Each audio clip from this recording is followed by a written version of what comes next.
അക്ബറിനൊരു cup, അക്ബറിനൊരു check. അതാണ് കേട്ടോ big ബോസിന്റെ പുതിയ പദ്ധതി. അത്തരത്തിലാണ് ലൈവ് പോകുന്നത്. അല്പസമയം മുമ്പ് 15,000 രൂപയുടെ ചെക്കും നിവിൻ അക്ബറിന് കൊടുത്തിരിക്കുകയാണ്.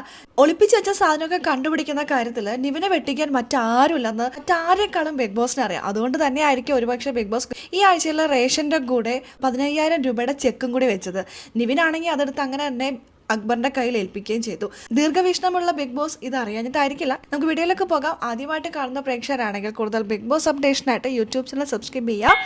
അല്പസമയം മുമ്പാണ് കേട്ടോ ഈ ആഴ്ചയിലെ റേഷൻ എത്തിയത്. സാധാരണ രാവിലെ തന്നെ വരാറുണ്ട്. ഈ ആഴ്ച എന്തു പറ്റി, എല്ലാം വൈകിയാണല്ലോ വന്നത് എന്നുള്ളൊരു സങ്കടത്തിലായിരുന്നു കുടുംബാംഗങ്ങൾ. പക്ഷെ അതിൻ്റെ കൂടെ ഒരു ചെക്കും കൂടെ ഉണ്ടായിരുന്നു. 15,000 രൂപയുടെ ചെക്കാണ്. അതിലവിടെ ചുറ്റിപ്പറ്റി നോക്കിയത്, പക്ഷെ അതിലൊക്കെ കിട്ടിയില്ല. നെവിനാണ് കിട്ടിയത്. നെവിൻ നേരെ തന്നെ അതെടുത്ത് പോക്കറ്റിലേക്ക് ഇട്ടു, ഒളിപ്പിച്ച് വെച്ചു. നൂറയും അതിലേയും കൂടി അത് പൊക്കി നൂറയുടെ കയ്യിൽ കൊണ്ടുപോയി കൊടുത്തു. നൂറയ്ക്കാണെങ്കിൽ ഒന്നും അറിയാത്ത പോലെ ക്യാമറ നോക്കി കാണിക്കുന്നു.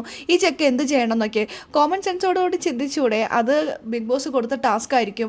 ആ ചെക്കുള്ളവർക്ക് പൈസ കിട്ടും. ആദ്യം മണി ടാസ്ക് നടക്കുകയാണ്. അപ്പോൾ സ്വാഭാവികമായിട്ടും അത് ചിന്തിക്കാൻ അറിയാൻ പാടില്ല. അല്ലെങ്കിൽ അവിടെ ഒരു ഫൈറ്റോ അല്ലെങ്കിൽ അവിടെ ഒരു കോണ്ടന്റ് ഉണ്ടാക്കാനായിട്ട് നൂറയ്ക്ക് അവിടെ പറ്റുമായിരുന്നു. പക്ഷെ നൂറ അത് നിവിന് തന്നെ തിരിച്ചു കൊടുത്തു.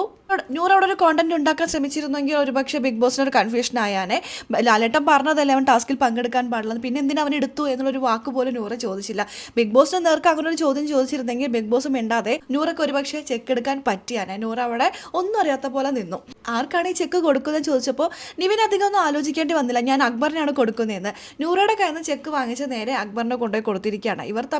ഇവർ തമ്മിൽ എന്തൊക്കെയോ ഒരു കണക്ക് കൂട്ടലുണ്ട് കേട്ടോ. പുറത്തിറങ്ങിയിട്ട് കാണാം എന്നൊക്കെ പറയുന്നുണ്ട്. അതായത് GPay ചെയ്താൽ പോരെ എന്നൊക്കെ ചോദിക്കുന്നുണ്ടായിരുന്നു. ഒരു പക്ഷേ നിവിൻ ഇതുപോലെ ടാസ്കിൽ പങ്കെടുക്കാൻ പാടില്ലെന്ന് ലാലേട്ടൻ പറഞ്ഞിട്ടും പങ്കെടുത്ത് കിട്ടിയ ചെക്കുകളും ക്യാഷും ഒക്കെ അക്ബറിന് കൊണ്ടുപോയി കൊടുക്കുന്നു. അക്ബർ അത് വീട്ടിൽ പുറത്തിറങ്ങിയിട്ട് GPay ചെയ്ത് കൊടുക്കുന്നു. ഇപ്പോൾ 15,010 രൂപ നിവിൻ കൊടുത്തിട്ടുണ്ടെന്നാണ് നിവിൻ പറയുന്നത്. അതായത് മറ്റു മത്സരാർത്ഥികൾ കളക്ട് ചെയ്തതിനേക്കാൾ കൂടുതൽ നിവിൻ ഇപ്പോൾ കളക്ട് ചെയ്ത് കഴിഞ്ഞു. ബാക്കിയുള്ളവർക്ക് കിട്ടിയിരിക്കുന്നത് 1,300, 1,800, 1,600 എന്ന റേഞ്ചൊക്കെയാണ്. പക്ഷേ നിവിന് കിട്ടിയിരിക്കുന്നത് 15,010 രൂപ.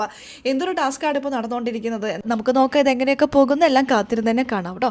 അപ്പോൾ ലൈവ് അപ്ഡേഷൻ നമ്മുടെ ചാനലിലുണ്ടാകും. ആദ്യമായിട്ട് കാണുന്ന പ്രേക്ഷകരാണെങ്കിൽ കൂടുതൽ ബിഗ് ബോസ് വിശേഷങ്ങൾക്കായിട്ട് യൂട്യൂബ് ചാനൽ സബ്സ്ക്രൈബ് ചെയ്യുക.